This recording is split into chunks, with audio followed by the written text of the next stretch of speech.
Icon star Allu Arjun ఇప్పుడు ఇండియాలో అత్యంత బిజీ హీరోగా మారారు. పుష్ప 2 సూపర్ హిట్తో ఆయన రెమ్యునరేషన్ విధానంలో కొత్త చరిత్ర సృష్టించాడు.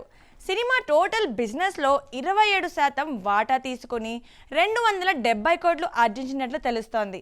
ఇప్పుడు తన రాబోయే సినిమాకు కూడా 27 నుంచి 30% వరకు ప్రాఫిట్ షేర్ డిమాండ్ చేస్తున్నారట.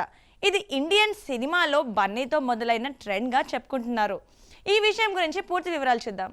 పుష్ప 2 చిత్రం భారీ విజయం సాధించడంతో అల్లు అర్జున్ రెమ్యునరేషన్ మోడల్ ఇండస్ట్రీలో చర్చనీయాంశంగా మారింది. సినిమాకు జరిగిన మొత్తం బిజినెస్ నుంచి శాతం వాటా తీసుకోవడం ద్వారా ఆయన 270 కోట్ల మేర ఆదాయం పొందాడు. ఇప్పుడు అట్లీ దర్శకత్వంలో తెరకెక్కుతున్న AA22 లోకేష్ కనగరాజ్ సినిమాలకు కూడా ఇదే పద్ధతిని అనుసరిస్తున్నాడు.